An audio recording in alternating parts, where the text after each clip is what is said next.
اخبار الحركه المدنيه يا ريس؟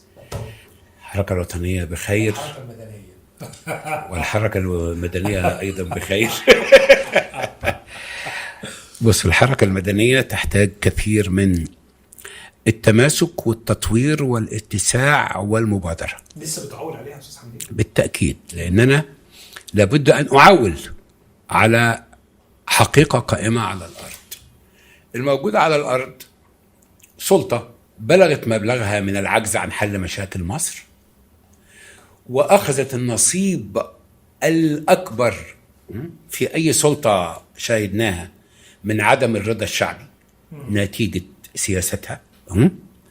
وهي على المستوى الاقتصادي أوقعت مصر في أزمة أطرافها يعني الواضحة بجلاء هي الغلاء واتساع الفقر وتراكم الديون، ولا أفق لحلها، لأن ما فيش الحل أو جوهر الحل الاقتصادي وهو تعظيم الإنتاجية المصرية صناعة بالتحديد وزراعة واقتصاد خدمات وانفتاح على اقتصاد المعرفة والتكنولوجيا الجديدة والبرمجة وغيرها. ولا حل، نحن في أزمة اقتصادية دي ملامحها، وده عنوان حلها، وهذه السلطة تصنع الأزمة وتتحاشى الإقدام على حلها.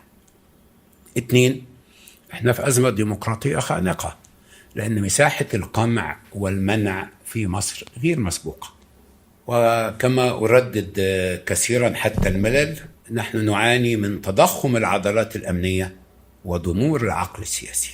مشكلات مصر تحتاج إلى عقل سياسي ناضج واسع مستوعب لطبيعة مصر. ما شفتش حضرتك ملمح لهذا العقل السياسي في الدعوه للحوار الوطني ثم جلساته؟ مخرجاته؟ طبعا شاهدنا ملامح متعددة وبالذات في الحوار الوطني، لكنها ومضات أفرحتنا وشجعناها وأقدمنا عليها وشاركنا فيها بقلب مفتوح وبعزم وبعقل يعطي أفضل ما عنده. لكن المشكلة أن الومضات ليست بديلا عن مصدر ضوء مستقر وثابت يكشف لنا الطريق للمستقبل.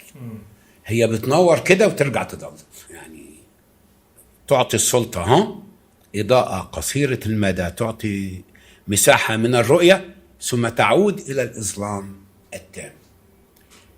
طبعا الضوء اللي فيه قدر من الانفتاح والحرص على أن تكون مصر قادرة على أن تستثمر عقولها وما أعظمها للبحث عن أفضل بدائل لخروجها من أزمتها، كل ما كان يبان مؤشر في هذا الاتجاه ومنها ومضة الحوار الوطني، ده كان معناه أن العقل السياسي هو الذي يتسيد ويوظف القوى الأمنية في إطار وعيه بالمصالح الوطنية الكبرى. وكل ما النور يطفي تعرف أن العضلات الأمنية توحشت وأطفأت العقل السياسي ومضات النور التي يعطيها. باليومين دول النور طفي ولا منور؟ في ضلمة للأسف، ضلمة يخترقها شعاع شمعة باسلة، لكنها تبدد الظلام لكن لا تكفي لإضاءة الطريق للمستقبل. مصر مش محتاجة الضلمة يبدد بعض ظلمتها شمعة، مصر محتاجة شمس مشرقة دائمة تليق بيها وتفتح لها سكة لبكرة وتأكد حقها في انها تعيش في نهار سعيد كريم. سياسة واقتصاد؟ اولا الاقتصاد لا حلول بل تعميق للأزمة. السياسة الحوار اللي بدأ وقف خلص بدون مخرجات، بدون افق في المخرجات. كان لدينا اتفاق على مخرجات عديدة في صدرتها 3 توصيات رئيسية كانت محل اتفاق في جلسات الحوار وقبل الجلسات كانت محل اتفاق في يعني مداولات التهيئة للحوار اللي أنا كنت طرف مباشر فيها أو في بدئها، وفضلت لحد نهايتها برضه. واحد، إطلاق سراح كل مسجون الرأي في مصر، التقدم نحو أن تكون مصر وطن خالي من سجناء الرأي. 2، قانون جديد للحبس الاحتياطي يمنع استخدامه كأداة عقاب وتنتهي بقى مهازل التدوير والإخفاء القسري وغيرها.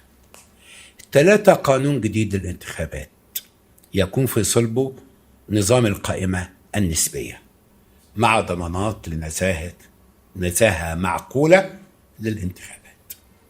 ال3 حاجات دول لم يتحقق منهم إلا جزء من الهدف المتفق عليه الأول، إن خرج عدد معتبر من سجناء الرأي، من بينهم أسامي مهمة ولامعة. من المؤسف إن تم القبض على سواهم، كما لو إننا في باب دوار، كما لو إننا نخرج بعض الذين يستحقون الحرية لنحبس مكانهم بعض الذين يستحقون الحرية أيضا.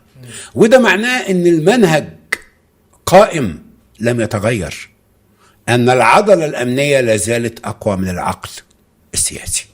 فما أنجزناه من إطلاق سراح مستحق لبعض أصحاب الرأي كان أقل مما طلبنا، ثم قبض على آخرين من أصحاب الرأي.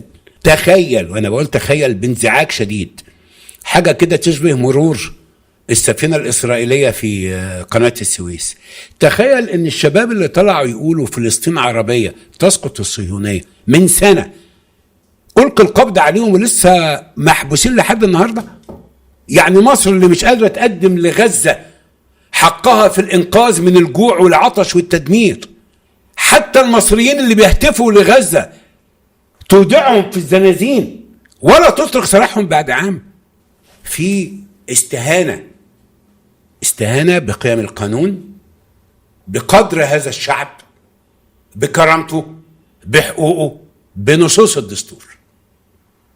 فاحنا الحركة المدنية اللي هي قبلت دعوة السيد الرئيس في نفس اللحظة اللي أطلقها ورحبنا بيها وانخرطنا كجماعة في الحوار اللي دعا إليه الرئيس بإخلاص، وقدمنا كمية هائلة من ما اعتقدنا انه بدائل صحيحة تخرج مصر من ازمتها على كل المستويات في كل المحاور.